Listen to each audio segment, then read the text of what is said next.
వారికి డబుల్ వందనాలు. మధ్యలో వేసే వెళ్ళిపోయే వారికి డబుల్ వందనాలు. బర్త్డే బేబీకి ట్రిపుల్ వందనాలు. అపార్థం చేయబడినటువంటి విషయాల మీద మన దృష్టి సారిస్తున్నాం.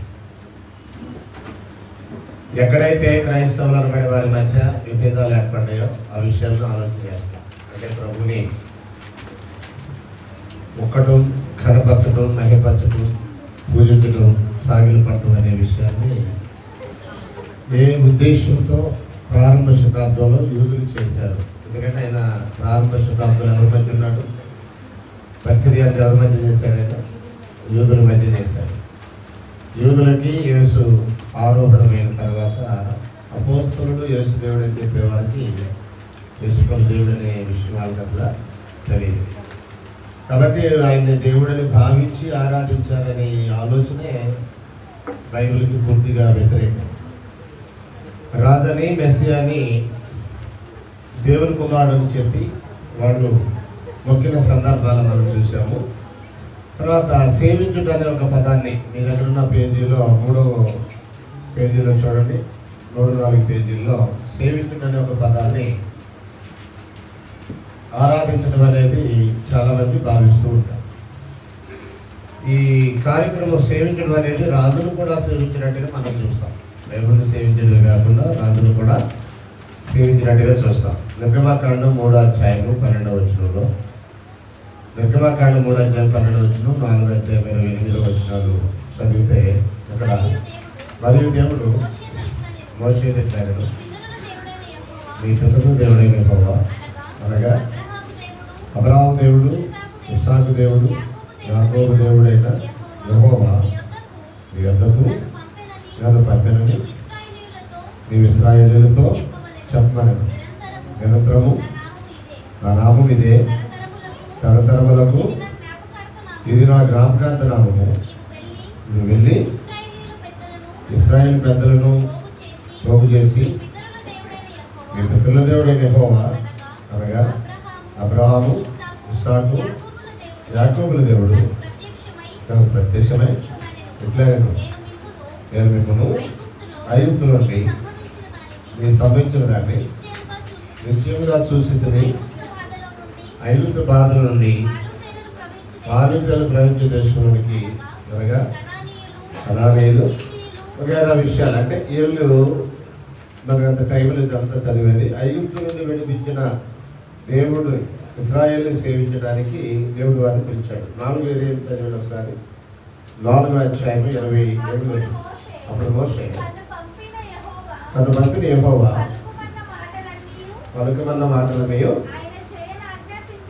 ఆయన చేయని ఆజ్ఞాపించిన రుచక్రియలన్నింటినీ అహరోనుకు తెలిపెను. అంటే వాళ్ళని బయట తీసుకొచ్చిన కారణం చేత ఇశ్రాయేలీయులు దేవుణ్ణి సేవించాలి అనే మాట ఆ సందర్భంలో ఉంటుంది. తర్వాత చూడండి 23:20 చదవండి ఒకసారి. నిర్గమకాండం 23:25 నీ దేవుడి యెహోవాను సేవించవలను, అప్పుడు ఆయన నీ ఆహారమును నీ పానమును, అంటే దేవుడైన యెహోవాను సేవించాలనేది ఒక ఆజ్ఞ. ద్వితీయోపదేశకాండం 10:12 కూడా ఆ విషయాన్ని రాస్తాడు.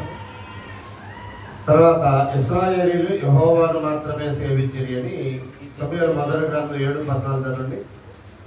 సమూయేలు మొదటి గ్రంథం 7:14 దేవుని మాత్రమే సేవించవాలని 7:14.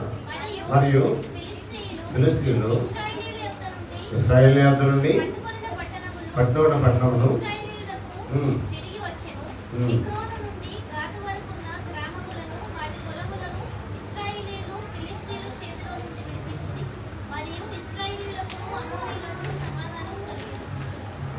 అదేనా 7 మొదటి సమయాలేనా 7:14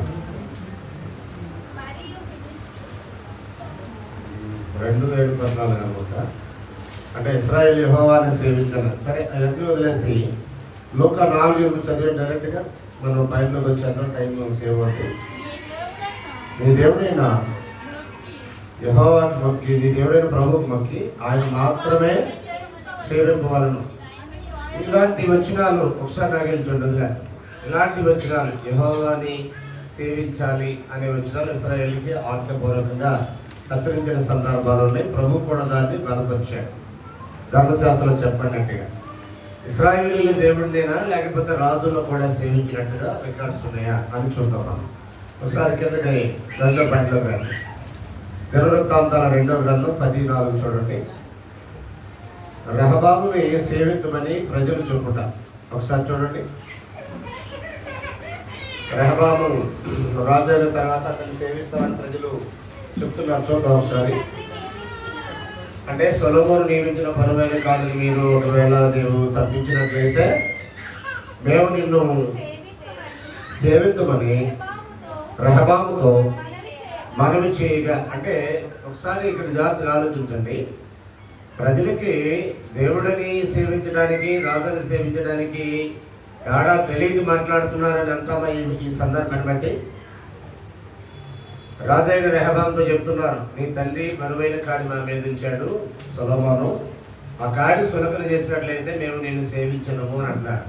అంటే ఈ ప్రజలకి అవగాహన ఉందంటారా లేదంటారా? అంటే రాజు అనే అవగాహనతో చేశారా, దేవుడనే అవగాహనతో చేశారా సేవిస్తామనేది? అంటే రాజుని సేవించడం అనే కార్యక్రమం ఇజ్రాయేల్ చరిత్రలో ఉన్నట్టుగా మనకి అర్థమవుతుంది. ఇర్మియా గ్రంథం 39, ఇర్మియా గ్రంథం 39 వచ్చు. వారు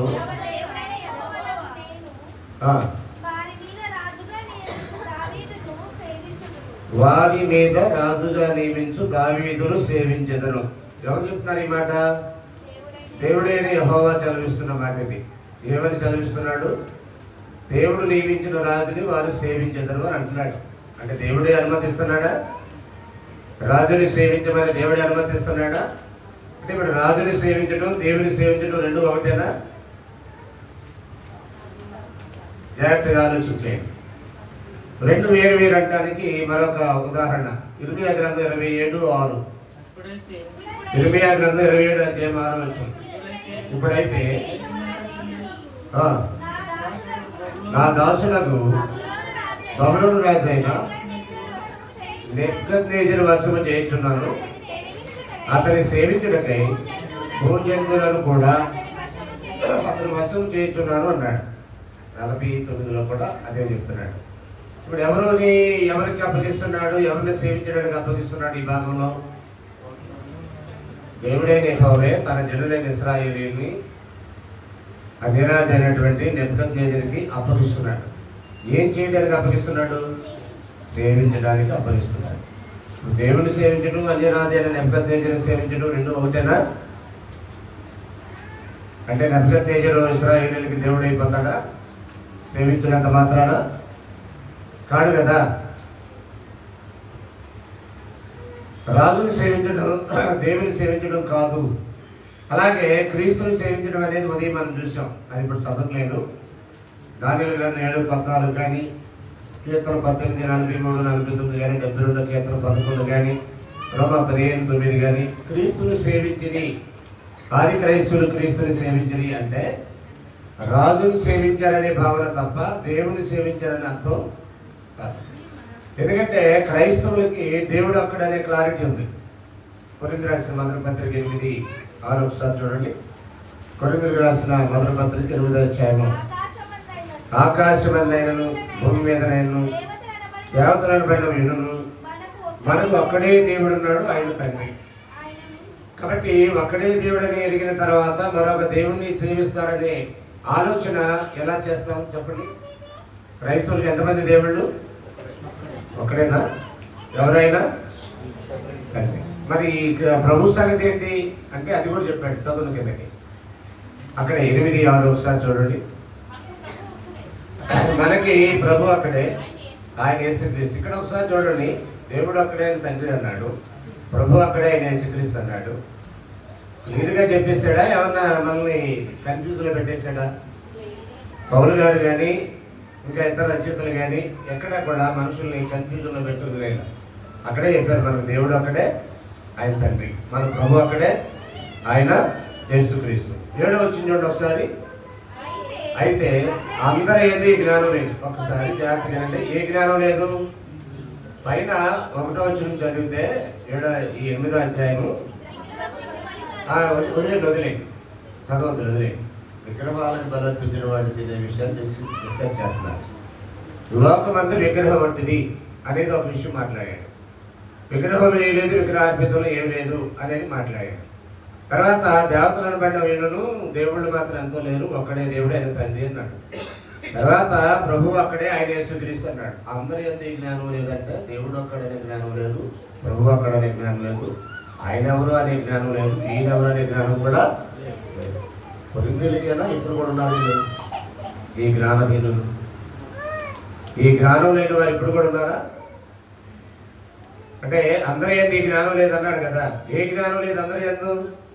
మనకు దేవుడు అక్కడే ఆయన తండ్రి అనే జ్ఞానం, మన ప్రభు అక్కడే ఆయన యేసుక్రీస్తు అనే జ్ఞానం, లోకమంది విగ్రహం వట్టిది అనే జ్ఞానం, విగ్రహం లేదు, విగ్రహార్పితంలో ఏమీ లేదు అనే ఈ జ్ఞానం లేనటువంటి వాళ్ళు ప్రారంభ శతాబ్దంలోనే కాదు, ఈ శతాబ్దంలో కూడా 21వ శతాబ్దంలో కూడా ఉన్నారు. కాబట్టి యేసుని సేవించడానికి ప్రజలు పూనుకున్నారంటే వారికి ఉన్న క్లారిటీ ఏంటంటే రాజు అని. క్రైస్తవుల మీద ఆయన ప్రభువుగా నియమించబడ్డాడు. ఇది మొదటి ప్రసంగంలోనే పేతురు యొక్క స్టేట్మెంట్.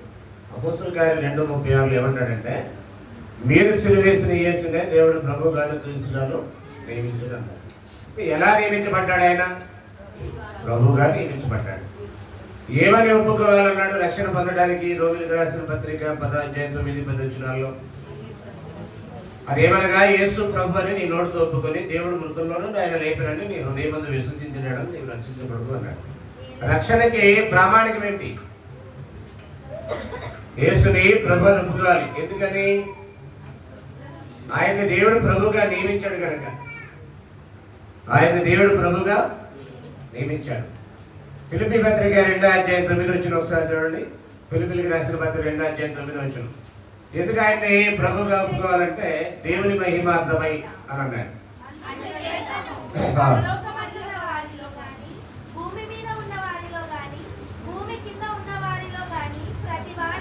ప్రతి వారి మోకాలు యేసు నామమున ఉంగునట్లు ప్రతి వారి నాలుకయు తండ్రి అయిన దేవుని మహిమార్థమై యేసును ప్రభుని ఒప్పుకోవాలి. అక్కడ యేసును ఎందుకు ప్రభుని ఒప్పుకోవాలి అంటే, ఒకటి దేవుడు నియమించాడు ఆయన ప్రభువుగా, రెండోది మన రక్షణ దాని మీద ముడిపడి ఉంది, మూడోది దేవుని మహిమ కలుగులు కాకుండా కలగదు, యేసును ప్రభుని ఒప్పుకుంటేనే కలుగుతుంది. దేవుని మహిమార్థమై యేసుక్రీస్తుని ప్రభు అని ఒప్పుకోవాలి అని అన్నాడు. కాబట్టి యేసుని ఎలాంటి భావనతో క్రైస్తవులు స్వీకరించాలంటే దేవుని కుమారుడని ప్రభు అని స్వీకరించాలి, అంగీకరించాలి, ఒప్పుకోవాలి రక్షణ కొరకు అన్నాడు. క్రీస్తును ప్రభుగా రాజుగా సేవించాలనేది బైబిల్ చెప్తున్నటువంటి సత్యం. క్రైస్తవులకు ఒక్కడే దేవుడు అని చెప్పి మళ్ళీ యేసు క్రైస్తవులకు దేవుడు అని చెప్తాడా బైబిల్లో? మీకు ప్రశ్న. క్రైస్తవులకి ఒక్కడే దేవుడు అని చెప్పిన తర్వాత క్రైస్తవులకు మళ్ళీ యేసు దేవుడు అని చెప్తాడా?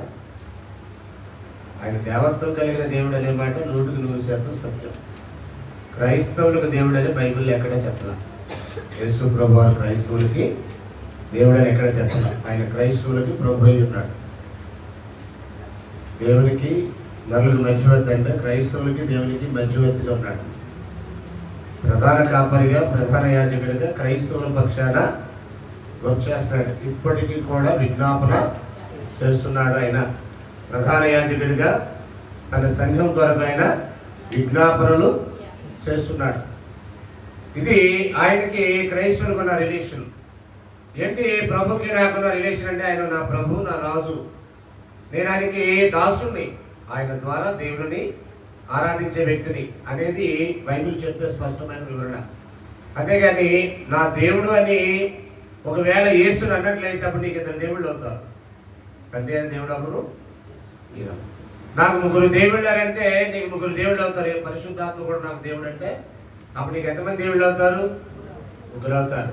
దీన్ని విడదీయటానికి మల్లకుల్లాలు పడి బుర్ర హీటెక్కిపోయి ఎక్కడికి వచ్చారంటే కోడిగుడ్డు కథలు, బత్తాయి కథలు చెప్పడం ప్రారంభించారు. గుడ్డు ఒకటే, దాంట్లో 3 పదార్థాలు ఉంటాయి. వైట్ పింక్, తెల్ల సోన, పచ్చ సోన, 3 కలిపి గుడ్డు. బత్తాయి ఒకటే, తొక్క, తొన, పిక్క 3 కలిపితే బత్తాయి. రోజు ఒకటే, ఒక రాత్రి ఒక పగలు కలిపితే ఒక రోజు. భార్యాభర్తలు ఇద్దరు కలిస్తే వారిద్దరు కాదు, ఏక శరీరమై ఉన్నారు.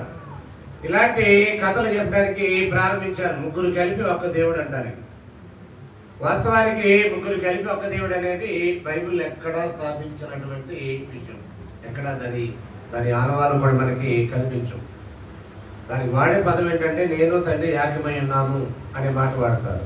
తండ్రి కుమారులేనా, లేకపోతే అపోస్తులు కూడా ఏకమై ఉన్నారా? అపోస్తులు కూడా ఏకమై ఉన్నారని ప్రార్థించారు. మీరు చదవండి ఒకసారి యోహాను సువార్త 17:20-21. అక్కడ 3 రకాల ఏకత్వాల గురించి మాట్లాడుతున్నాడు. చదువుతా ఒకసారి చూడండి. మరియు నువ్వు నన్ను పంపితువని లోకమునమునట్లు తండ్రి నా యందు నీవును, నీ యందు నేను ఉన్నలాగున వారును మన యందు ఏకమై ఉండాలని వారి వరకు మాత్రమే ప్రార్థించలేదు, కానీ వారి వాక్యం వలన నా యందు విశ్వాసం వారందరూ ఏకమై ఉండాలని ప్రార్థించుచున్నారు అన్నాడు. ఒక నిమిషం. ఎన్ని రకాల ఏకత్వాలు మాట్లాడుతున్నాడు ఇక్కడ? ఒకటి తండ్రి కుమారుల ఏకత్వము, 2 12 మంది అపోస్తుల ఏకత్వము, 3 అపోస్తుల యొక్క బాధకు విశ్వాసం ఉంచిన వారి యొక్క ఏకత్వం. ఏకత్వం అంటే అది యూనిటీని గురించి మాట్లాడేదే, కానీ మనసు, ఆలోచనలు, కలయిక ఇవన్నీ ఏకభావం, ఏకతాత్పర్యాల గురించి మాట్లాడేది తప్ప పర్సన్ చిత్రం లేరు ఒకడని చెప్పడానికి కాదు. That is not a numerical unity. అది నంబర్లో యూనిటీ అంటే ఒక్కడని చెప్పడానికి ఉద్దేశించింది కాదు. ఏకత్వం అంటే ఇంగ్లీష్లో ఎలా ఉంటుందంటే, I and my father are one అని అంటాడు. 1 అంటే అక్కడ ఒక్కడని చెప్పడానికి ఉద్దేశించిందా? అయితే 12 మంది అపోస్తులు లేరా? ఒక్కడేనా 12 మంది కలిపి? మీరోజు యేసు నమ్మిన వాళ్ళందరూ ఒక్కడని చెప్తారా? అది కూడా 1 అని అన్నాడు. వారిని కూడా దే ఆర్ 1 అన్నాడు. నా యందు విశ్వాసం ఉంచి వారందరూ ఏకమై ఉన్నారన్నప్పుడు దే ఆర్ ఆల్సో 1 అన్నాడు. 12 మంది అపోస్తుల గురించి మాట్లాడినప్పుడు దే ఆర్ 1 అన్నాడు. I and my father are 1, they are 1 అంటే 12 మంది అపోస్తులు, అండ్ ఆల్సో దే ఆర్ 1 అంటే ఆయన యందు విశ్వాసం ఉంచిన వారు కూడా. అక్కడ కూడా 1 అని అన్నాడు. ఆ భాగం ఇంగ్లీష్ బైబిల్ చదివితే అపోస్తుల గారు 17:21లో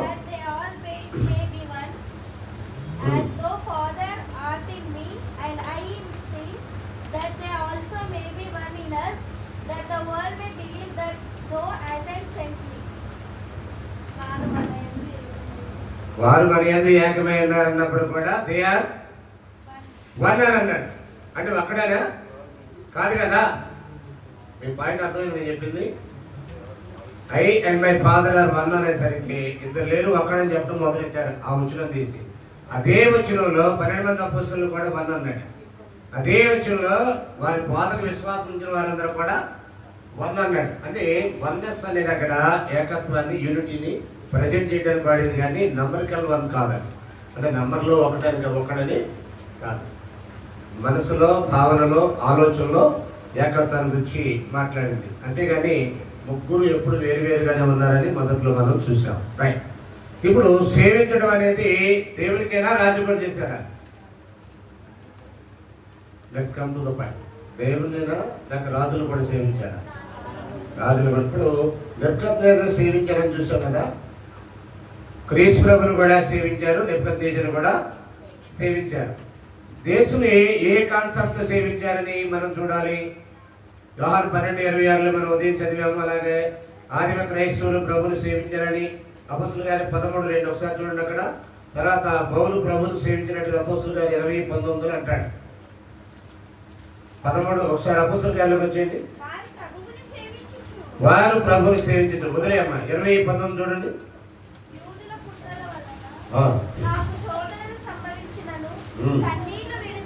కన్నీళ్లు విడుచుచు పూర్ణమైన వినయ భావంతో నేను అలాగూ ప్రభుని సేవించుచుంటును అని అన్నాడు. ఒక నిమిషం చూద్దాం. అక్కడ సంఘం ప్రభుని సేవించినట్టుగా, పౌలు ప్రభుని సేవించినట్టుగా రాయబడింది. నువ్వు వచ్చినాలన్నీ తీసుకొచ్చేదిగో ఆది సంఘాలు ప్రభుని సేవించాయి. ఆదిమ అపోస్తులు ప్రభుని సేవించారు. కాబట్టి వారు ఆరాధించారు. అంటే ఆరాధనకి సేవించడానికి తేడా తెలియకుండా మాట్లాడేవాళ్ళు ఉన్నారు. నిజంగా ఒకవేళ అది ఆరాధన అయితే, దైవారాధన అయితే ఒకవేళ సేవించడం అనేది, నెబుకద్నెజరుని సేవించడం కూడా ఆరాధనేనా? అలాగే నెబుకద్నెజరు వారికి దేవుడు అయిపోతాడా? ఇర్మియా గ్రంథంలో మనం చదివాం కదా, 27:6 ఇంతకుముందు చదివాం. భూజంతువులు కూడా ఆయన సేవిస్తాయన్నాడు. ఎలా సేవిస్తాయి అవి? సేవ అంటే అసలు అర్థం ఏంటి? సేవించడం అంటే అర్థం ఏంటి? ఇప్పుడు చదువుతాం. యోహాను సువార్త 12:26. యోహాను సువార్త 12:26 చూడండి. సేవించడం అంటే అర్థం చెప్తున్నాడు ప్రభు. ఒకడు నన్ను సేవించినడలా,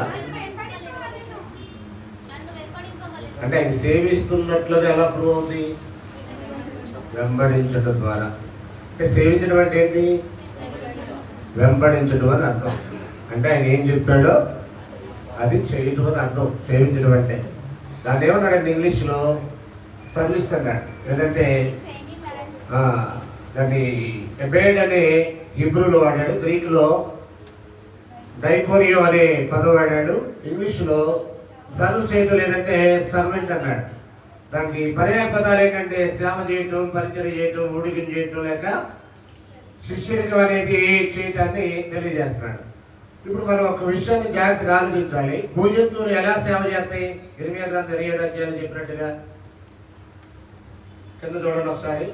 నోట్, భూజంతువులు నెబుకద్నెజరు సేవించుట. ఎలా సేవ చేస్తాయి అవి చూడండి. ఎద్దులు భూమి దున్నుతాయి, అదొక సేవ. గేదెలు పాలిస్తాయి, అదొక సేవ. గుర్రాలు ఎద్దులలో పనిచేస్తాయి. ఇవన్నీ రాజుకి సేవ చేస్తాయా? ఆరాధన చేస్తాయా? సేవ చేస్తాయి, ఆరాధన చేయు. వాటి పనితీరుని బట్టి భూజంతువులు కూడా ఆయన సేవించడానికి దేవుడు వాటిని ఆయనకి అప్పగించాడు. క్రైస్తవులు అంటే క్రీస్తుని వెంబడించేవారు. క్రిస్టియన్ అనే మాటకు అర్థం ఏంటి?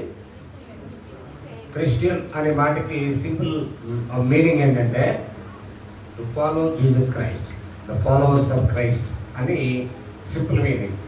క్రైస్తవుడు అంటే క్రీస్తుని వెంబడించేవారు. నా గొర్రెలు నన్ను వెంబడిస్తాయి, నేను చెప్పిన మాట వింటాయి. యోహాను 8:31 అన్నాడు, మీరు నా వాక్యమందు నిలిచిన వారైతే నిజముగా నాకు శిష్యులై ఉంటారు అని అన్నాడు. అంటే నిజమైన శిష్యులు ఎవరు? వారినే క్రైస్తవులు అన్నాడు. అపోస్తలుల కార్యం 11:26 ఏమన్నాడంటే, మొట్టమొదటి యోగ్యులు శిష్యులు క్రైస్తవులు అనబడివి. అంటే ఎవరు నిజమైన శిష్యులు? ఆయన వాక్యమందు నిలిచిన వారు ఆయనకి నిజమైన శిష్యులు. అలాంటి వారు ఏం చేస్తారు? ఆయన వెంబడిస్తారు. అంటే సేవ చేయటం అంటే ఏంటి? ఇప్పుడు క్రీస్తుకి ఆయనను వెంబడించడం. క్రైస్తవుడు అంటేనే క్రీస్తు సేవకుడు. క్రీస్తుకు సేవకుడు అంటే ఆయనను వెంబడించేవాడు. అనగా అర్థం ఏంటంటే ఆయన ఏం చెప్తే అది చేసేవాడు. ఇప్పుడు దేవుని ఆరాధించమని చెప్పాడు కనుక దేవుని ఆరాధించేవాడు క్రీస్తుని వెంబడిస్తున్నాడు, లేక క్రీస్తుని సేవ చేస్తున్నాడు. క్రీస్తుని సేవ చేయడం అంటే దేవుని క్రీస్తుని వెంబడించడం కదా. ఇప్పుడు క్రీస్తుని వెంబడించడం అంటే ఆయన ఏం చెప్పాడో అది చేయటం. ఆయన దేవుణ్ణి ఆరాధించమన్నాడు కనుక దేవుణ్ణి ఆరాధిస్తున్నాడు కనుక ఆయన మాట ప్రకారం అప్పుడు ఏం జరుగుతుంది? అతను ఎవరు చెప్పిన దాన్ని బట్టి చేస్తున్నాడు దేవుణ్ణి ఆరాధించడం. ఒకసారికి యూదుల దేవుడు అండి ఆయన. వాళ్ళు తృణీకరించారు కనుక మనకు కూడా ఆ భాగ్యం దక్కింది. అనుజీవనమైన మనకి ఎవరి ద్వారా జరిగింది? ఇది యేసు ప్రభు ద్వారా జరిగింది. ఒకవేళ యేసు ప్రభు లేకపోతే ధర్మశాస్త్రం ఇంకా అలాగే ఉండేది. అన్ని జనులు దేవుని వద్దకు వెళ్ళే అవకాశమే ఉండేది కాదు. కాబట్టి మనం ఆయన మాట విని ఆయనను వెంబడించాం కనుక దేవుని ఆరాధిస్తున్నాం. దేవుని ఆరాధిస్తున్నాం కనుక క్రీస్తుని వెంబడించే క్రీస్తు యొక్క సేవకులమై ఉన్నాం. అంటే సేవించడం అంటే సేవకుడు, సర్వీస్ చేసేవాడు అని అర్థం. ఆరాధించడం కాదు. ఇది అన్ని జనులు అయినటువంటి వారి రాజులకు చేశారు. అది యేసు ప్రభువును కూడా రాజుగా గుర్తించి చేశారు. మరొక విషయాన్ని ఒకసారి చూడండి. ఒక ఉదాహరణ మీకు చెప్తాను. సేవించడం వేరు, ఆరాధన వేరు అనడానికి ఒకసారి చదువుదాం. దానియేలు గ్రంథం 3:10 వచ్చింది కదండి అందరూ. దానియేలు గ్రంథం 3:10 నుండి 10-11. రాజా తాము ఒక కట్టడం నియమించినది ఎలాగనగా బాకాను, పిల్లనగులోని పెద్ద వేడును, వీణను, విపంచికను, సుంపోనిను, సకల విధములైన వాయిద్యములను విను ప్రతివాడు సాగిలపడి ఆ బంగారు ప్రతిమకు నమస్కారం చేయవలను. సాగిలపడి నమస్కరింపును వాడెవడో వాడు మండుచున్న అగ్నిగుండంలో వేయబడు. ఒక నిమిషం మాట చూడండి. రాజు యొక్క శాస్త్రం అండి. ఇక్కడ ఒక బంగారు ప్రతిమ చేయించి దానికి సాగిలు పడాలి అన్నాడు. అవునా? ఒకవేళ సాగిలు పడకపోతే అగ్నిగుండంలో పడేస్తానని అన్నాడు. అంతే కదా జరిగింది అక్కడ. ఇప్పుడు అగ్నిగుండంలో పడేసారా వాళ్ళని? పడేసారా? పడేయలేదా? పడేశారు. ఇప్పుడు పడేసిన వారిని కాపాడా లేక అగ్నిగుండంలో అలాగే ఉంచాడా? దేవుడు కాపాడా? 22 నుంచి చదవండి ఒకసారి.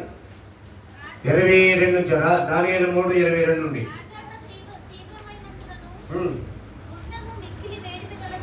మిక్కిలి వేడిమి గలదైనందును షద్రకు మేషకు అబేద్నెగోలను విసిరివేసిన ఆ మనుషులు అగ్నిజ్వాలల చేత కాల్చబడి చనిపోయేది.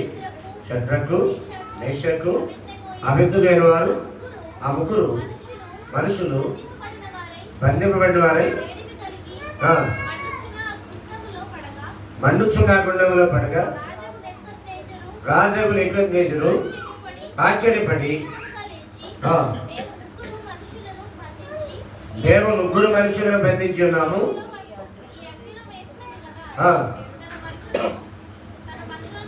అడిగాను. వారు రాజా చదవం.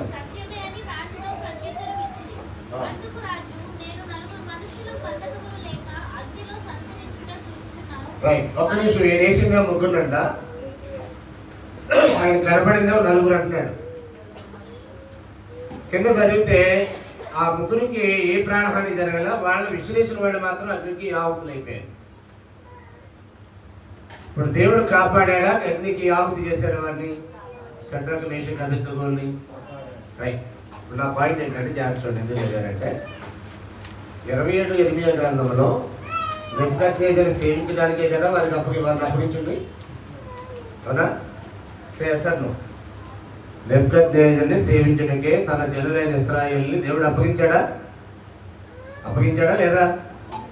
మరి ఆరాధనే అయితే సాగిలపడి నమస్కరించడం సేవించడం రెండు ఒకటే అయితే మరి వీళ్ళు సాగిలపడి నమస్కారం చేయాలి కదా. చేయకపోతే ఎవరి మాట వినట్టు? రాజు అయినటువంటి నెబుకద్నెజరుని సేవించడానికి దేవుడే పంపాగా రాజు యొక్క మాట ధిక్కరించినటువంటి ప్రజలను దేవుని ధిక్కరించిన ప్రజలుగానే చూడాలి కదా. అర్థం కాలేదా? దేవుడు తన ప్రజలను ఇశ్రాయేలుని నెబుకద్నెజరుకి ఎందుకు అప్పగించాడు? 27 అధ్యాయం 6 వచనంలో ఒకసారి ఇర్మియా గ్రంథం. ఇప్పుడైతే దేశమంతటిని దాసుడకు బబులోను రాజైన నెబుకద్నెజరును వశము చేయుచున్నాను, అతని సేవించుటకై అన్నాడు. ఇప్పుడు జాగ్రత్త. ఇశ్రాయేలు ప్రజలను ఎవరు సేవించడానికి పంపాడు? నెబుకద్నెజరు సేవించడానికి పంపాడు. ఇప్పుడు నెబుకద్నెజరు ఏమన్నాడు? ఒక ప్రతిమను నిలబెట్టి దాన్ని సాగిలపడి నమస్కరించాలన్నాడు. ఒకవేళ వినకపోతే అగ్నిగుండంలో పడేస్తారన్నాడు. పడేశాడు. ఇప్పుడు వీళ్ళు దేవుని మాట ప్రకారం రాజును సేవించాలి. అదే దేవుని మాట ప్రకారం రాజు నిలబెట్టిన ప్రతిమకి నమస్కరించలేదు. అంటే నమస్కరించడం సేవించడం రెండు ఒకటి అయితే దేవుని దృష్టిలో నేరస్తులు అయిపోతారుగా. సేవించడానికే పంపాడు కదా. రాజు నిలబెట్టిన బొమ్మకి నమస్కారం చేయలేదంటే సేవించడం వేరు, ఆరాధన వేరని అర్థమవుతుందా? అర్థం కావట్లేదా? ఏంటి ఎలా చెప్తున్నాను? సేవించడం ఆరాధన రెండు ఒకటేనా? సేవించడం సాగిలపడి నమస్కరించడం రెండు ఒకటేనా? ఒకవేళ రెండు ఒకటైతే వీళ్ళు నమస్కరించాలి కదా. అందుకే కదా అప్పగించింది ఆయన్ని. అలా చేసినప్పుడే కదా ఆయనకి లోబడినట్టు. దేవుడు వారిని కాపాడాడంటే అర్థం ఏంటి? సేవించడం వేరు, సాగిలపడి నమస్కరించడం అంటే ఆరాధన వేరు, సేవించడం వేరు అని చెప్పడానికి నేను ఉదాహరణ చెప్పాను మీకు ఇప్పుడు అర్థమైనట్టు నాకు అనిపించట్లే కొంతమందికి. ఒకసారి చదవండి. దేవుడు నెబుకద్నెజరుని సేవించడానికే పంపాడు, కానీ నెబుకద్నెజరు ఒక బొమ్మ చేసి దాన్ని నమస్కరించమన్నాడు. ఒకవేళ సాగిల పడి నమస్కరించడం సేవించడం రెండూ ఒకటి అయితే నెబుకద్నెజరు చెప్పిన పని చేయాలి కదా. చేయలేదంటే అర్థం ఏంటి? రెండు ఒకటి కాదు అని అర్థం. ఓకే, వదిలేస్తాను నేను. ఇక్కడ మనం ఏం చూడాలంటే యేసుని సేవించమన్నాడు, తండ్రిని ఆరాధించమన్నాడు. మీరు ముగింపులో దాంట్లో చూడండి ఒక మాట. మీరు యెషయా గ్రంథం 49 కూడా ఇంటికి వెళ్ళి చదవండి. రాజును సేవించడానికి మీకు మేలని చెప్పాడు దేవుడు యెషయా 49లో. వారిని కాపాడాడంటే దాని అర్థం ఆరాధన వేరు, సేవించడం వేరని అర్థమవుతుంది. అయితే యోహాను 12:26లో యేసు అంటున్నాడు నన్ను సేవించండి అన్నాడు. యోహాను సువార్త 4:27-24లో తండ్రిని ఆరాధించమన్నాడు. యేసు చెప్పిందే చేయాలి. ఏమంటారు మీరు? తండ్రినేమో ఆరాధించమన్నాడు, తననేమో సేవించమన్నాడు. ఒక లాజిక్ చెప్పారు ఇందాక ఎవరో ఉదయం. ఏంటో లాజిక్ అంటే, నా గురించి నేను చెప్పుకుంటానా, నన్ను ఆరాధించమని అన్నాడు. మరి సేవించమని చెప్పుకోవచ్చా? లాజిక్ ప్రకారం బయట అర్థమైంది నీకు? ఇలాగ అన్నారంటే బయట కొంతమంది ఎవరైనా తను ఆరాధించమని తను చెప్పుకుంటారా అని అన్నారు కదా. సేవించమని చెప్తున్నాడుగా, నన్ను సేవించండి అని చెప్తున్నాడు కదా ఆయన. తండ్రిని ఆరాధించండి అని చెప్తున్నాడు కదా. కాబట్టి దేవుడిగా తండ్రిని ఆరాధించండి, రాజుగా నన్ను సేవించండి అని ఆయన చెప్పాడు. ఇప్పుడు ఏసు చెప్పింది చేయాలా, లేక మనకు నచ్చింది చేయొచ్చా? ఉదయం నుంచి మనం చూసిన వాక్యం ప్రకారము నిజంగా యేసు అంటే గౌరవం ఉంటే ఆయన చెప్పింది కదా చేయాలి. యేసును వెంబడించాడంటే ఆయన చెప్పింది కదా చేసేది. ద్వితీయోపదేశకాండం 18:18 ఒకసారి చూడండి. ద్వితీయోపదేశకాండం 18:18 వారి సహోదరులలో నుండి మీ వంటి ప్రవక్తను వారి వరకు పుట్టించను, అతని నోట నా మాటల నుంచెదను, నేను అతనికి ఆజ్ఞాపించినది యావత్తు అతని వారితో చెప్పును, అతడు నా నామమున చెప్పు నా మాటలను వినని వారిని దాని గురించి విచారణ చేసేదని అన్నాడు. ఒకసారి చూడండి నాకు వెళ్ళి మత్తయి 17:5లో కూడా ఏమంటాడు విన్నారా? ఈయన నా ప్రియకుమారుడు, ఈయన యందు నేను ఆనందించున్నది ఈ మాట వినని. ఉదయం సోదరులు అపోస్తలుల గారి 3వ అధ్యాయం చదివించారు, గుర్తుందా మీకు? 22 నుంచి ఆ ప్రవక్త మాట వినని వాడు ప్రజల్లో ఉండకుండా సర్వనాశనం అయిపోతాడు అన్నాడు కదా. మళ్ళీ ఇప్పుడు చదవలే నేను, మనకు అంత టైం లేదు. ఈ భాగంలో యేసు మాట వినకపోతే ఏంటి పరిస్థితి? ఆరాధనకు సంబంధించి ఏం చెప్పాడు ఆయన?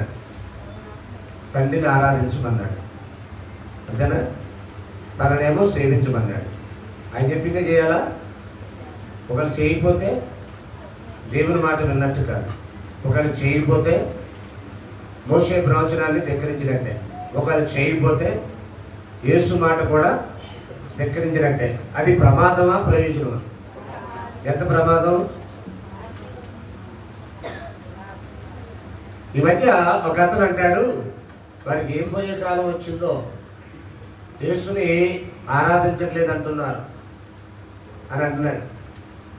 వారికి ఏం పోయే కాలం వచ్చిందో మరి యేసు ప్రభును ఆరాధించరంట అని అంటున్నాడు.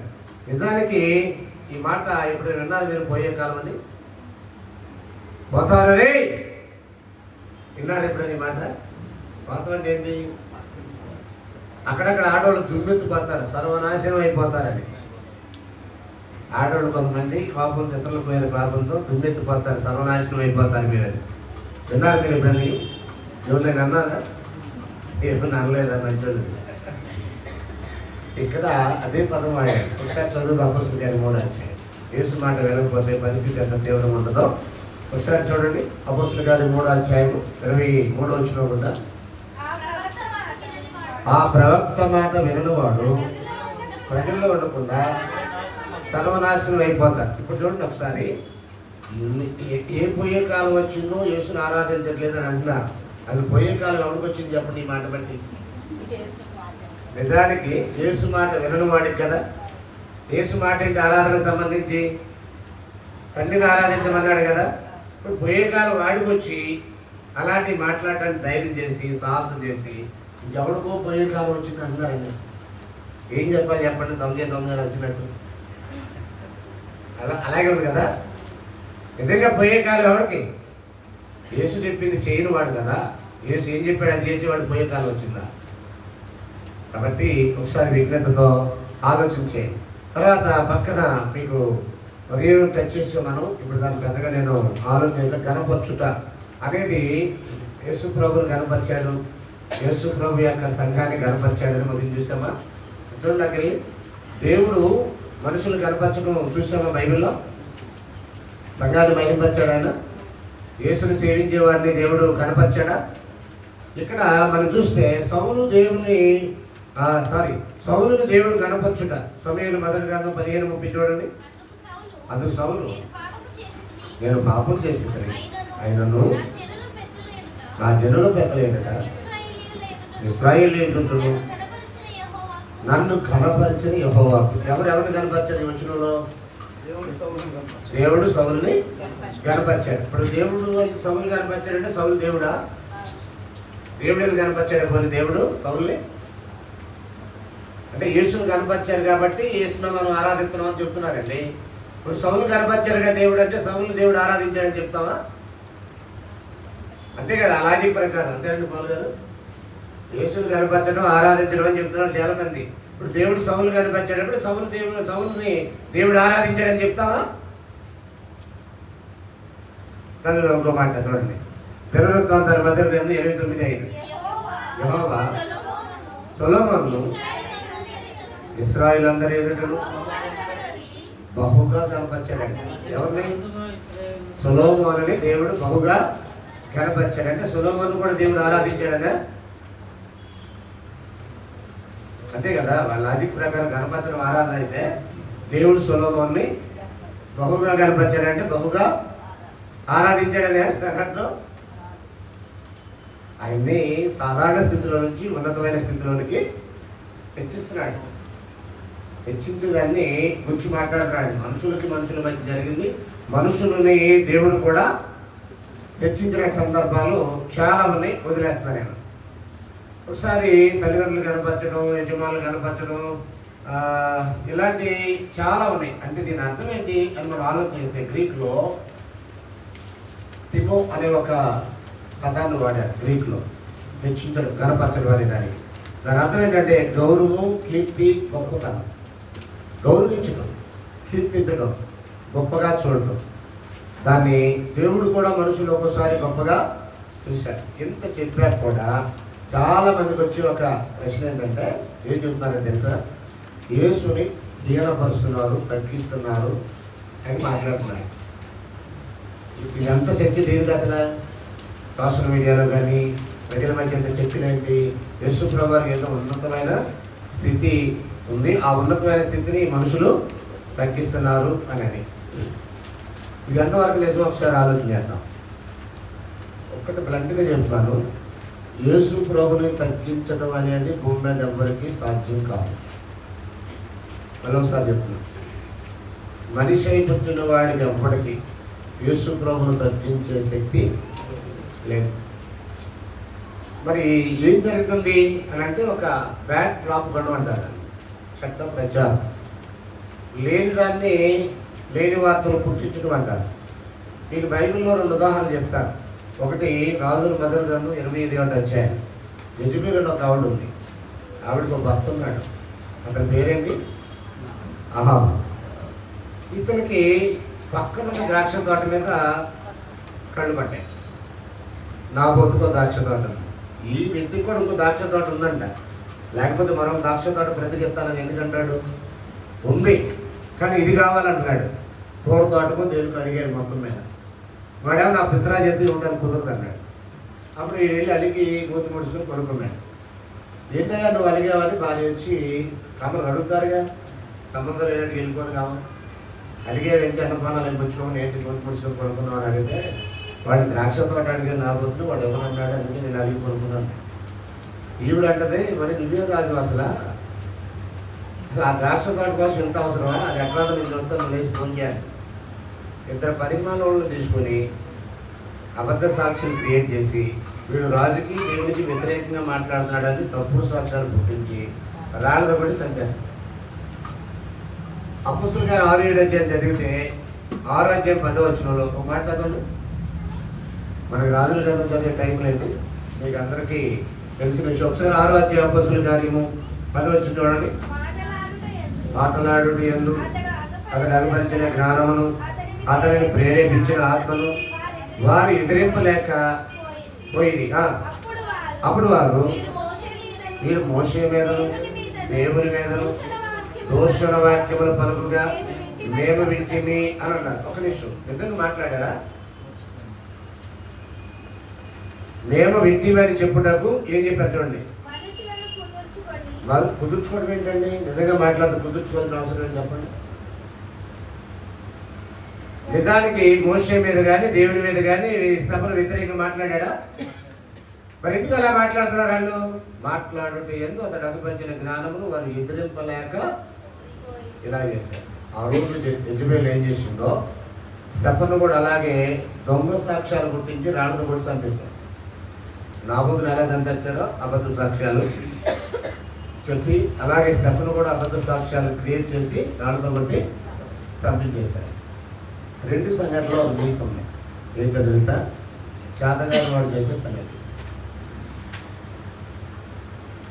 వాది అప్పుడు సబ్జెక్ట్ లేదు, ఒప్పుకోవాలి. యథార్థత ఉంది, అడిగి యథార్థత లేదు. సమస్య ఏంటంటే యథార్థంగా ఉన్న విషయాన్ని ఒప్పుకోలేదు. నేను ఓటమి అంటే నేను తట్టుకోలేను. యేసుప్రభు ఓడిపోయిన పర్లా, దేవుడు ఓడిపోయిన పర్లా, బైబిల్ ఓడిపోయిన పర్లా, ఏమైపోయిన పర్లా, ఎవరు నాశనం అయిపోయిన పర్లా నేను మాత్రం తగ్గేది లేదనేది వాడుకున్న అహంకారం.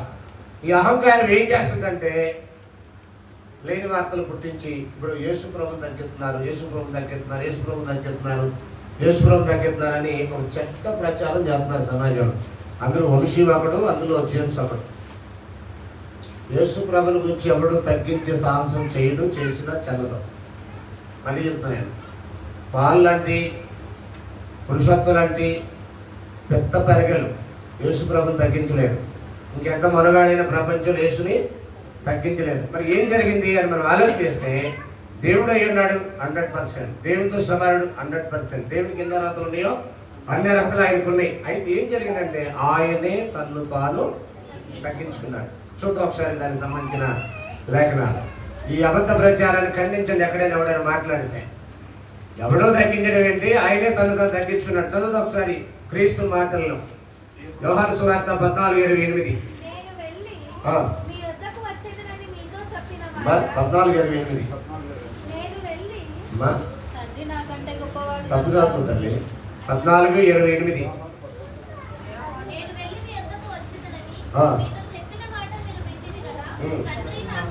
రైట్, అదే రైట్. తండ్రి నాకంటే గొప్పవాడు. కరెక్ట్ చదివింది. తండ్రి నాకంటే గొప్పవాడు అని అన్నాడు. ఎవరు చెప్పారు ఈ మాట? యేసు కంటే దేవుడు గొప్పవాడు అని ఎవరు చెప్పారు? పాలు గారు చెప్పాడా? పురుషోత్తం చెప్పాడా? ఇంకెవరైనా చెప్పారా? యేసు ప్రభు చెప్పాడా? ఇప్పుడు ఆయన చెప్పేప్పుడు నమ్మరా? వినరు ఆయన చెప్పినా కానీ. తండ్రి నాకంటే గొప్పవాడని ఆయనే కదా చెప్పింది. అంటే ఎందుకు అలా చెప్పాడనంటే చదువుదాం 10:19 యోహాను సువార్త.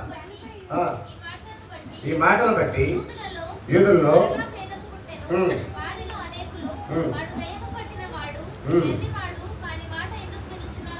వాళ్ళు అన్నారు దెయ్యం పట్టిన వాడని వెర్రివాడని వారి మాట ఎందుకు విన్నారని అన్నారు. అదేనా 10:19 అని చదివింది. నిన్న వచ్చిన అది 29. సారీ, నేనే తప్పు చెప్పాను. ఇక్కడ అప్పుడు తప్పాను. 29 యోహాను సువార్త 10:29 రాసుకోండి మీరు. అక్కడ మీరు పేపర్లో కూడా మార్చి రాసుకున్నది.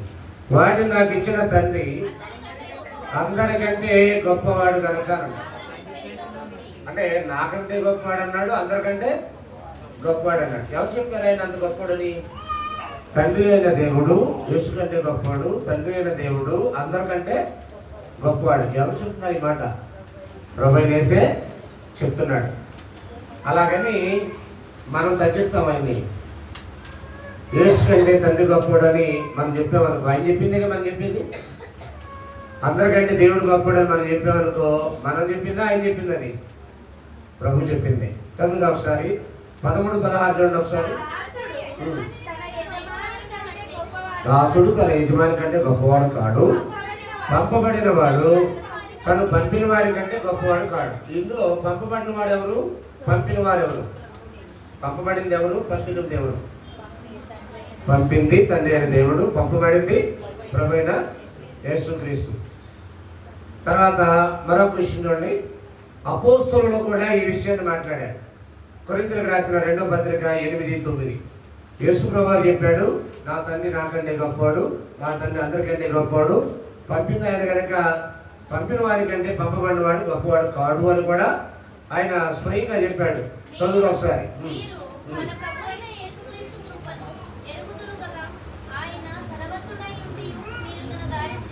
ఎంత తగ్గించుకున్నాడంటే దరిద్రుడిగా అవతరించాడు అన్నాడు. మీరు యోహాను సువార్త 13:13-14 జరిగితే శిష్యుల పాదాలు కడిగాడు ఆయన. దేనికి కడిగాడు ఆయన? వాస్తవానికి ఎబ్రీ పత్రిక జరిగితే యేసు ప్రభు వారు అందరికంటే అన్నిటికంటే గొప్పవాడు, దేవదూతల కంటే గొప్పవాడు, ప్రవక్తల కంటే గొప్పవాడు, అందరికంటే కూడా మనుషులందరికంటే గొప్పవాడు ఆయన అని మాట్లాడతాడు. అలాంటి ఆయన, దేవునితో సమానుడైనటువంటి ఆయన, ధనవంతుడైనటువంటి ఆయన శిష్యుల పాదాలు ఎందుకు అడిగాడు? తగ్గింపు జీవితం అంటే ఇలా ఉంటుంది అని నేర్పించడానికి అడిగాడు.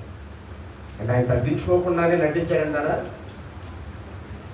తగ్గించుకున్నాడా లేదా? శిష్యుల పాదాలు కడిగినప్పుడు ఆయన తను తాను తగ్గించుకున్నాడు. ధనవంతుడయ్యండి దరిద్రుడుగా మారాడు. ఫిలిప్పీ పత్రిక 2:8 ఫిలిప్పీలకు రాసిన పత్రిక 2వ అధ్యాయము 8వ వచనం ఒకసారి. మరియు ఆయన ఆకారమందు మనుషులుగా కనబడి మరణం పొందినంతగా, అనగా శిలువ మరణం పొందినంతగా విధేయత చూపిన వాడై తన్ను తాను తగ్గించుకును. అది అండర్లైన్ చేయాలి. తన్ను తాను తగ్గించుకును. ఆయన తగ్గించుకున్నాడా, ఎవరైనా తగ్గించారా? ఇప్పుడు ఎవరో తగ్గిస్తున్నారనే వార్త, ఆ ప్రచారం లేకపోతే జాగ్రత్తగా ఎవరో ఆయన తగ్గిస్తున్నారనే ప్రచారం లేని వార్త లేక ఉన్న వార్త? ఆయనే తగ్గించుకున్నాడు అనేది ఉన్న వార్త. ఆయన ఎవరో తగ్గిస్తున్నారు అనేది లేని వార్త. లేని వార్తలు పుట్టించేవాడు నిజానికి శాపగ్రస్తుడు అన్నాడు ధర్మశాస్త్రంలో. అబద్ధ సాక్ష్యాలు పలకూడదని అన్ని కాలాల్లో దేవుడు తన ప్రజలను హెచ్చరించాడు. యేసు తను తానే తగ్గించుకున్నాడు అన్నాడు. రోమపత్రిక 5:6-9 చూడండి. మనం ఇంకనూ బలహీనమై ఉండగా క్రీస్తు యుక్త కాలమందు భక్తిహీనుల కొరకు చనిపోయాను. నీతిమంతుల కొరకు సైతం ఒకటి చనిపోతారు, మంచివారి కొరకు ఎవడైనా ఒకవేళ చనిపోవచ్చును. అయితే దేవుడు మన ఎడల తన ప్రేమను వెల్లడి చేస్తున్నాడు. అంటే యుక్త కాలమందు భక్తిహీనుల కొరకు చనిపోవడానికి తను తాను తగ్గించుకొని ఈ లోకానికి వచ్చాడు ఆయన. మీకు అర్థమవుతుందా? యేసుని ఎవరు తగ్గించలేరు. ఎవరు తగ్గించారు మరి? ఎవరు తగ్గించారు. ఆయనే తను తాను తగ్గించుకున్నాడు అన్నాడు. ఎలా తగ్గించుకున్నాడో ముగింపులో ఒక 3 విషయాలు చూడండి. పుట్టుకలో తగ్గింపు. ఎక్కడ పుట్టాడు ఆయన? అని లేదు కానీ పశువుల తొట్లో బర్రెలు పెట్టారు. సంథింగ్ సత్రంలో పుట్టిండాలి. ఓకేనా? పశువుల పాకలో పుట్టాడు అనేది ఇమాజినేషన్. పశువుల తొట్లో పడుకోబెట్టారు కానీ పశువుల పాకని ఊహించారు అంతే తప్ప వాస్తవానికి ఆయన పశువుల పాకలో పుట్టినట్టుగా బైబిల్లో రికార్డ్స్ అయితే లేవు. సరే, ఏమైనా ఒక మనిషి పుట్టినప్పుడు ఒక సాధారణమైన పశువుల తొట్లో బర్రెలు పెట్టబడ్డాడంటే ఈరోజు పుట్టిన బిడ్డని ఎక్కడ పడుకోబెడతారు చెప్పండి? పర్లేదు, ఇవ్వాలి కదా. అసలు హాస్పిటల్ సంగతి చెప్పండి. బాక్స్లో పెడతారు. తర్వాత ఒక కిట్టు గవర్నమెంట్ కూడా ప్రొవైడ్ చేస్తుంది. కేసీఆర్ ఉన్నప్పుడు ఆంధ్ర గవర్నమెంట్లో కూడా హాస్పిటల్లో డెలివరీ అవ్వగానే బేబీకి ఒక కిట్ ఇస్తారు. మంచి మెత్తగా ఉన్నది, కప్పేది, చక్కగా మంచిగా ఏర్పాటు చేసి ఒక బ్రీఫ్ కేసు అనేది ప్రొవైడ్ చేశారు. అంటే ఒక సాధారణమైన పేదల పిల్లలకు కూడా పుట్టినప్పుడు కాస్ట్లీ ప్రొవైడింగ్ అనేది జరుగుతుంది ఇప్పుడున్న సమాజంలో. కానీ ఆయన పుట్టినప్పుడు లోకాలని సృష్టించడానికి దేవుడు ఉపయోగించుకున్న ఆయుధం ఆయన. లోకాలన్నింటినీ కూడా ఆయన ద్వారా సృజించాడు. కానీ ఆయన పుట్టినప్పుడు ఎక్కడున్నాడు? పశువుల తొట్టులో కరెంటు పెట్టారు.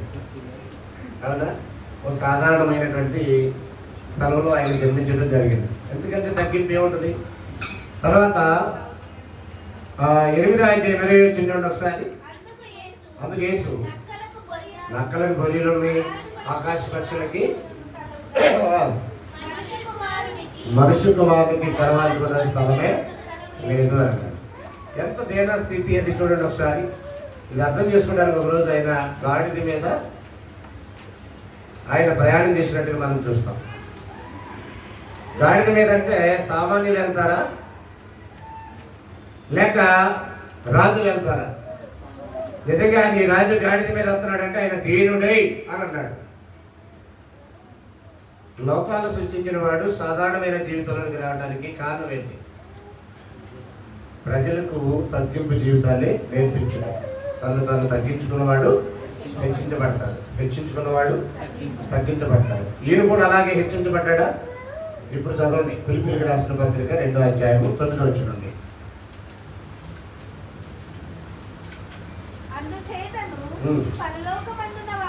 పరలోకమందున్న వారిలో కానీ, భూమి మీద ఉన్న వారిలో కానీ, భూమి కింద ఉన్న వారిలో కానీ ప్రతి వాని మోకాలు యేసు నామమును వంగునట్లు, ప్రతి వాని నాలుకయు తండ్రి అయిన దేవుని మహిమార్థమై యేసుక్రీస్తు ప్రభువుని ఒప్పుకొనున్నట్లు దేవుడు ఆయనను అధికముగా హెచ్చించి ప్రతి నామమునకు పైనామమును ఆయనకు అనుగ్రహించను.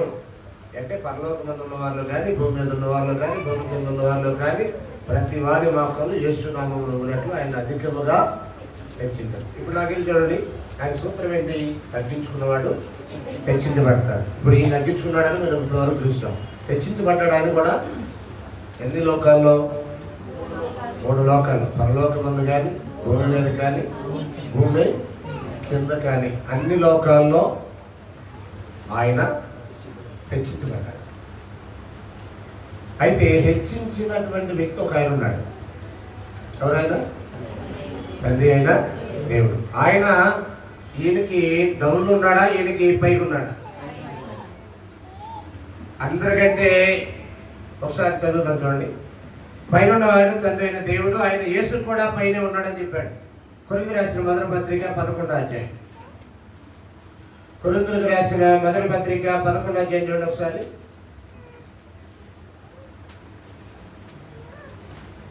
కొరింథీయులకు రాసిన మొదటి పత్రిక 11వ అధ్యాయము 3వ వచనం. ప్రతి పురుషునికి శిరస్సు క్రీస్తు అని, స్త్రీకి శిరస్సు పురుషుడని, క్రీస్తునకు శిరస్సు దేవుడని మీరు తెలుసుకున్నారని కోరుచున్నాను. పౌలు ఏమంటున్నాడంటే క్రీస్తుకు శిరస్సు ఉన్నాడంటున్నాడు. ఉన్నాడా? స్త్రీకి భర్త శిరస్సు, పురుషునికి క్రీస్తు శిరస్సు, క్రీస్తుకి దేవుడు శిరస్సు అని చెబుతున్నాడు. అంటే దేవుడు ఎక్కడున్నాడు? పైగానే ఉన్నాడు, క్రీస్తుకి శిరస్సుగానే ఉన్నాడు. ఆయన ఎప్పుడు కూడా ఆయన స్థితి తగ్గించుకొని వచ్చింది ఎవరు? యేసు ప్రభువారు. మరొక విషయాన్ని చదువుదాం. 15వ అధ్యాయం 27వ అధ్యాయము 27వ వచనం.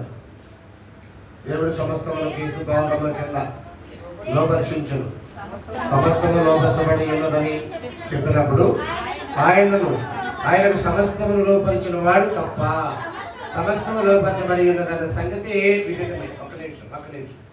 ఆయనకు సమస్తమును లోపరిచిన వాడు తప్ప అంతా ఆయన లోబడింది అనేది విదితమే. అంటే ఆయన మాత్రం ఎక్కడున్నాడు? లోపరిచిన దేవుడు. ఆయన లోబడ్డాడు. ఆయన పైగా ఉన్నాడా? ఆయన శిరస్సుగా ఉన్నాడు, ఆయనకి పైగా ఉన్నాడు. తర్వాత చూడండి అక్కడ, మరియు సమస్తమును ఆయనకు లోపరచబడి ఉన్నప్పుడు దేవుడు సర్వము నిమిత్తము కుమారుడు తనకు సమస్తమును లోపరిచిన దేవునికి తానే లోబడును. ఎబ్రీ పత్రికలో మనం చూసింది ఏంటంటే 5:7-9 శరీరధారిగా ఉన్న దినాల్లో రోదనతోనూ మహావేదనతోనూ కన్నీళ్లతోనూ తను మరణంలో తప్పించగలవానికి ప్రార్థనలు యాచనలు సమర్పించి భయభక్తులు కలిగి ఉన్నందున ఆయన అంగీకరింపబడి అన్నాడు. ఆయన అప్పుడైనా లేక ఇప్పుడు కూడా లోబడి ఉన్నాడా? ఇప్పుడు లోబడి ఉన్నాడు. ఈ సృష్టి అంతమైపోయాక చెప్పండి, పర్లేదు. ఇప్పుడు యేసు శరీరధారిగా ఉన్న రోజుల్లో తను తగ్గించుకొని దేవునికి లోబడి ఉన్నాడు. నా తండ్రి నాకంటే గొప్పవాడు, అందరికంటే గొప్పవాడని చెప్పాడు. యేసు ఆరోహణమైన తర్వాత ఇప్పుడు ఆయన ఎలా ఉన్నాడు? ఆయనకి శిరస్సు ఉన్నాడు లేదా? ఎవరు శిరస్సు ఆయనకి? తండ్రి అయిన దేవుడు శిరస్సు. అప్పగించినటువంటి ఆయన తప్ప అంతా ఆయన బాధల కింద ఉన్నాయి. అంటే అప్పగించిన ఆయన ఎక్కడ ఉన్నాడు? ఆయనకి సుప్రీంగానే ఉన్నాడు. ఆయన దేవుడు సుప్రీంగానే ఉన్నాడు. సరే, ఈ మరలా వస్తాడు, వచ్చి రాజ్యాన్ని తండ్రికి అప్పగిస్తాడు. సంఘ రాజ్యాన్ని తండ్రికి అప్పగించిన తర్వాత ఏం జరుగుతుందని చెప్తున్నాడు ఇక్కడ. మరొకసారి చూడండి, అక్కడ 30 వచ్చిన చూడండి, 28. మరియు సమస్తం ఆయన లోపరచబడి ఉన్నప్పుడు దేవుడు 28 దేవుడు సర్వంలో సర్వకు నిమిత్తము కుమారుడు తనకు సమస్తం లోపరిచిన దేవునికి ఆమె లోబడను. అంటే సృష్టి అంతమైపోయిన తర్వాత కూడా లోబడి ఉంటాడు.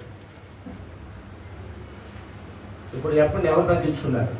ఆయనే తగ్గించుకున్నాడు. ఎవరైనా తగ్గించారా? అసలు ఎవరైనా తగ్గించడం సాధ్యం అవుతా? మనుషుల్లో యేసు ప్రభువు గారిని తగ్గించడం ఎవరికైనా సాధ్యం అవుతా? ఒకవేళ ఎవరైనా ఆయన అపార్థం చేసుకుని మాట్లాడితే మాట్లాడుకోవచ్చు.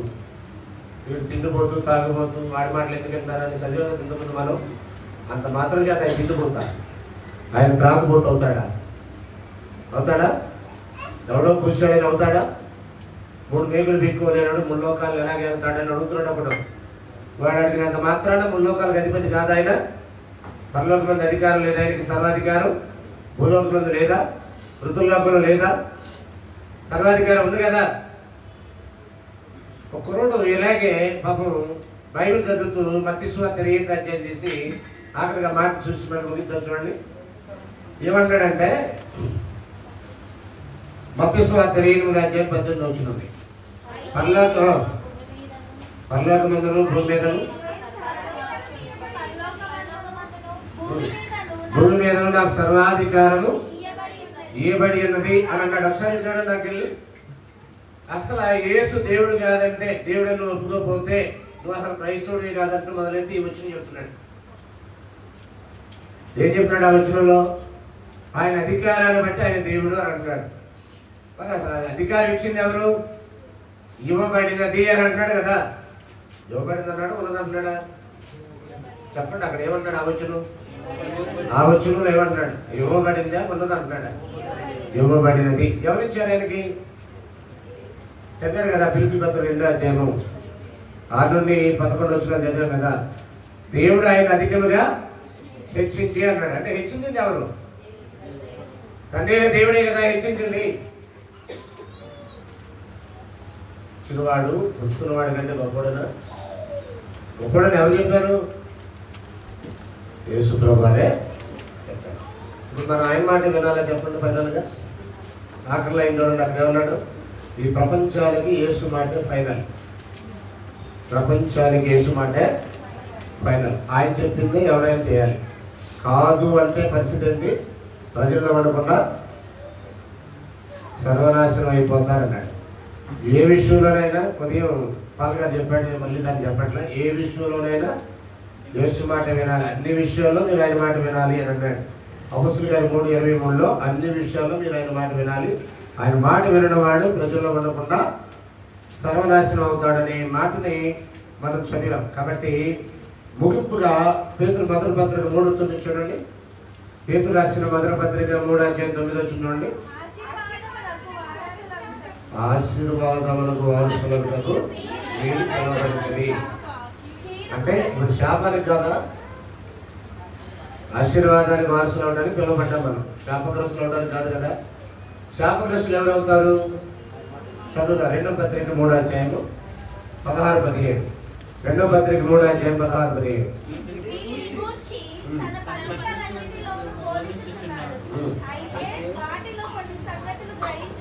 వాటిలో కొన్ని సంగతులు గ్రహించడం కష్టము. వీటిని విద్యావిహీనులు, అస్థిరులైన వారు తక్కిన లేఖనములను అపార్థం చేయనట్లు తమ స్వకీయ నాశనకు అపార్థము చేయదురు అన్నాడు. అంటే ఎవరు స్వకీయ నాశనం కొని తెచ్చుకునేదంటే లేఖనములను అపార్థం చేసేవారు. ఇంకా స్పష్టంగా చెప్పాలంటే యేసు ఒకటి చెప్తే మరొకటి చేస్తామనేవాడు. ఏం చెప్పాడు యేసు ప్రభువు అంటే, తండ్రిని ఆరాధించండి, నన్ను సేవించండి. తండ్రిని దేవునిగా ఆరాధించండి, నన్ను రాజుగా సేవించండి. సూటిగా తేటగా ఉన్న విషయాలు ఏంటంటే యోహాను సువార్త 20:15లో నా దేవుడే మీ దేవుడు, నా తండ్రే మీ తండ్రి అంటాడు. డైరెక్ట్గా చెప్పాడు ఆయన. నా దేవుడే మీ దేవుడు, నా తండ్రే. అమ్మా సూటిగా కూర్చో.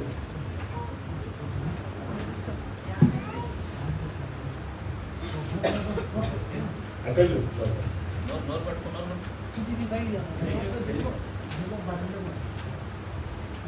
రైట్ చూడండి. యోహాను సువార్త 20:15 ఏమంటాడంటే, ఒక స్త్రీ ఆయన్ని తాకపోయినప్పుడు నువ్వు నన్ను కొట్టుకొచ్చి ఇంక నేను తండ్రి దగ్గరికి వెళ్ళలేదు, వెళ్ళి ఇలా చెప్పు, నా దేవుడు మీ దేవుడు, నా తండ్రి మీ తండ్రి అయిన వారి అందరూ నేను ఎక్కిపోతున్నాను అన్నాడు. ఆయనకు దేవుడు ఉన్నాడా? చెప్పండి, పర్లేదు. ఆయనకు దేవుడు ఉన్నాడా? ఎవరు చెప్పారు ఆయన దేవుడు ఉన్నాడని? యేసు ప్రభు వారికి దేవుడు ఉన్నాడా? చెప్పండి, పర్లేదు. ఉన్నాడా లేడా? ఎవరు చెప్పారు ఆయన దేవుడు ఉన్నాడని? ఆయనే చెప్తాడు కదా. పాపం శిలువ మీద ఉన్న నాట్లు చదువుతారు కానీ ప్రతి సంవత్సరం ఈ విషయం గ్రహించట్లేదు. నా దేవా నా దేవా నన్ను ఎలా విడిచితివి అని మాట చదువుతారు శిలువ మీద ఉన్న ఏడు మాటకి. ఏంటి ఎవరు కూడా అర్థం కావట్లేదు అసలు ఆయనకు దేవుడు ఉన్నాడని. ఆ చదివే వాళ్ళు చాలామందికి ఆయనకు దేవుడు ఉన్నాడని అర్థం కాదు. ఎవరు చెప్తారు ఆయనకు దేవుడు ఉన్నాడని? ఆయనే చెప్పాడు కదా. యేసు ప్రభుకి దేవుడు ఉన్నాడు. తండ్రి అయిన దేవుడికి దేవుడు ఉన్నాడా? తండ్రి అయిన దేవుడికి ఎవరైనా దేవుడు ఉన్నారా? ప్రభు యేసుకి దేవుడు ఉన్నాడా? చెప్పండి. ఉన్నాడు. యేసు ప్రభు గారు దేవుని ప్రార్థించాడా? శరీరధారిగా ఉన్న రోజుల్లోనే ఇప్పుడు కూడా చేస్తాడండి. మన వరకు విజ్ఞాపన చేయమడు ఆయనని రోమపత్రిక 8 చేయమన్నాడు కదా. మన వరకు విజ్ఞాపన చేస్తున్నాడు ఆయన. ఆనాడు ఈనాడు కూడా చేస్తున్నాడు. ఆనాడే ఆరాధిస్తున్నాడా? ఈనాడు కూడా ఆరాధిస్తున్నాడా? యోహాను సువార్త 4:20లో మీరు మీకు తెలియని దాన్ని ఆరాధించేవారు, నేను మాకు తెలిసిన దానిని ఆరాధించేవారు అని అన్నాడు. అప్పుడైనా ఇప్పుడు కూడా ప్రధాన యాజకుడిగా ఇప్పుడు కూడా ఆయన తండ్రిని ఆరాధిస్తున్నాడు. కొంతమందికి తెలియదు ఏంటంటే అసలు ఆయన ఎప్పుడు ప్రధాన యాజకుడు అయ్యాడో అర్థం కావట్లేదు. ఎప్పుడు యాజకుడు భూమి మీద ఉన్నప్పుడా ఆరోహణం అయిన తర్వాత? చెప్పండి, పర్లేదు. భూమి మీద ఉన్నప్పుడు ప్రధాన యాజకుడా? ప్రధాన యాజకుడు అవ్వాలంటే లేవీడు అయి ఉండాలి. లేవీ గోత్రంలో పుట్టినవాడై ఉండాలి. యేసు ఏ గోత్రంలో పుట్టాడు? ప్రధాన యాజకుడు ఎలాగవుతాడు? యథాగోత్రంలో పుట్టినవాడు. ధర్మశాస్త్ర ప్రకారం అయితే ప్రధాన యాజకుడు కాదు కదా, అసలు యాజకుడు కూడా కాడు. మరి దేని బట్టి ఏడాయనంటే అహరోను క్రమంలో చేరువారని చెప్పబడక మెల్కీషెదెకు క్రమంలో వేరొక యాజకుడు రావాల్సి వచ్చింది అంటాడు. అది ఎప్పుడు జరుగుతుంది? ధర్మశాస్త్రం నెరవేరితే కానీ మెల్కీషెదెకు క్రమం అనేది అమల్లోకి రాదు. అంటే పాత నిబంధన ప్రకారం అయితే అసలు ఆయన యాజకుడు కూడా కాదు. మరి దేన్ని బట్టి? ఆయన చనిపోయి సమాధి చేయబడి తిరిగి లేచిన తర్వాత వచ్చిన క్రొత్త నిబంధన ఏదైతుందో ఆ క్రమంలో ఆయన మెల్కీషెదెకు క్రమాన్ని బట్టి యాజకుడు అయ్యాడు. ఎక్కడికి వెళ్ళాక యాజకుడు? పరలోకానికి వెళ్ళిన తర్వాతే యాజకుడు. ఆయన తాత్కాలికమైన యాజకుడా, నిరంతర యాజకుడా? ఎబ్రీ రచయిత ఏమన్నాడు? ఆయన్ని నిరంతర యాజకుడు అన్నాడు. అంటే ఎల్లప్పుడూ యాజకత్వం చేస్తాడు. యాజకుడిని ఆరాధిస్తారా? యాజకుడే ఆరాధిస్తాడా? బైబిల్ ప్రకారం యాజకుడిని ఆరాధిస్తారా లేదా యాజకుడే ఆరాధన చేస్తాడా? మనం కూడా యాజకులమైనా? చీకటిలోంచి వెలుగులోకి పిలువబడిన వారందరూ రాజులైన యాజకులు, క్రీస్తు రక్తంతో కొనబడిన వారందరూ యాజకులుగా చేయబడ్డారని అన్నాడు కదా పేతురు 1:2-9, 5:9-10లో క్రైస్తవులని క్రీస్తు రక్తంతో కొనబడిన ప్రజలు యాజకులు అన్నాడు. మనం యాజకులైతే ఆయన ప్రధాన యాజకుడు. అంటే యాజకులు ప్రధాన యాజకుడు కలిసి దేవుణ్ణి ఆరాధిస్తారు.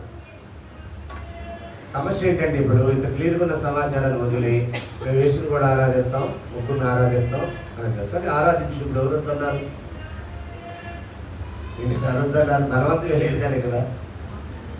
యేసు ప్రభు చెప్పింది అయితే ఒక డ్యూటీ, నువ్వు ఏదైనా చెప్పి నాకు నచ్చింది చేస్తానంటే ఇంకో డ్యూటీ. అర్థం కాలేదా? యేసు ఏం చెప్తే అది చేసేవాడు క్రైస్తవుడు. వారికి నచ్చింది చేసేవారు క్రైస్తవులు కాదు. సమస్య ఏంటంటే అసలు యేసును ఆరాధించిన వాడు క్రైస్తవుడే కాదంటున్నాడు వంశీ. పాయింట్ అర్థమైంది మీకు? అలాంటి వాళ్ళు చాలా మంది ఉన్నారు. వంశీ గారి చాలా మంది అసలు యేసుని ఆరాధించడం వాళ్ళు క్రైస్తవులే కాదు అంట. అంటే ఏం జరిగిందంటే తండ్రి అయిన దేవుణ్ణి సాతాను మరుగు చేసి యేసుని హైలైట్ చేస్తున్నాం అనే భ్రమలో అసలు దేవుణ్ణి ఆరాధించడానికి బదులు ఒక వ్యర్థమైన కార్యకలాపాల్లోకి మనుషుల్ని నెట్టేశారు. ఆ మత్తులో ఉన్న వాడికి సడన్గా ఈ విషయాలు చెప్పేసరికి జీవించుకోలేకపోతున్నారు. ఇప్పటివరకు అసలు యెహోవా ఎవడు మాకు తెలీదు, ఏసీ మాకు అన్ని దగ్గర ఉన్నారు. సడన్గా అసలు ఆయనకో దేవుడు ఉన్నాడని చెప్తే జీవించుకోలేకపోతున్నారు. ఆయనకు దేవుడు ఉన్నాడని ఎవరు చెప్పారు? ఆయనే చెప్పాడు, అపోస్తలులు చెప్పారు. ఆయనకు దేవుడు ఉన్నాడని ఆయన చెప్పాడు, ఆయన అపోస్తలులు కూడా చెప్పారు. మరి ఇంకా వాళ్ళు చెప్పిన తర్వాత కూడా నమ్మకపోతే అది వారికి వాళ్ళే శిక్ష తెచ్చుకోవడం ఉంది. జేమ్స్తో ఒకసారి చిన్న డిబేట్ చేశాను. ఆ డిబేట్లో జరగల, అది ప్రాపర్గా అగ్రిమెంట్గానే లేవు, జస్ట్ మాట్లాడటానికి వెళ్ళాను నేను. అది తూర్పుగోదావరి జిల్లాలో. మళ్ళీ తర్వాత మాట్లాడదాం అన్నాడు, తర్వాత మాట్లాడలేదు. సరే పిల్లవాడే ఎందుకులే, చిన్న పిల్లవాడు కదా అని వదిలేస్తాం. వంశీ లాంటి వాడు ఎప్పుడైనా కుదిరితే చేద్దాం ఇదే విషయం మీద. నేను వంశీకి పెడుతున్నాను ఆ వీడియోలు. మరి ఏంటో మరి స్పందన రావట్లేదు, పెడతాను మళ్ళీ. వంశీ లాంటి వాడు కానీ ఇంకెవరైనా అలాంటి వాడు వస్తే మాట్లాడదాం చూస్తున్నా, ప్రార్థన చేయండి. ఈరోజు మనం నేర్చుకున్న విషయం ఏంటంటే క్రైస్తవుల ఆరాధ్య దైవం క్రీస్తు యొక్క ఆరాధ్య దైవమే క్రైస్తవుల ఆరాధ్య దైవం. చెప్పండి, క్రైస్తవుల ఆరాధ్య దైవం ఎవరు? యేసు ప్రభు వారి యొక్క ఆరాధ్య దైవమే క్రైస్తవుల యొక్క ఆరాధ్య దైవం. శరీరధారి కొన్ని రోజులు ఆయన ఆరాధించాడు, ఇప్పుడు కూడా ఆయన ఆరాధిస్తున్నాడు. ఆయన ఆరాధించి ప్రార్థించిన దేవుడే క్రైస్తవులకు కూడా ఆరాధ్య దైవమైన దేవుడై ఉన్నాడు. క్రైస్తవులకు 2-3 దేవుడు లేరు. క్రైస్తవులకు ఒకే ఒక్క దేవుడు, ఆయన తండ్రి. క్రైస్తవులకు ఒకే ఒక్క ప్రభు, ఆయన యేసుక్రీస్తు. ఇదే బైబిల్ చెప్పేటటువంటి సత్యం. ఆ యేసు ప్రభు ద్వారానే తండ్రి అనే దేవుణ్ణి ఆ యేసు ప్రభుతో కలిసి ఆరాధించేవారే నిజమైన క్రైస్తవులు. అందరూ కూడా వందనములు. దేవుని చిత్తమైతే మరి ఎప్పుడైనా మరింత వివరంగా మాట్లాడడానికి ప్రయత్నం చేద్దాం.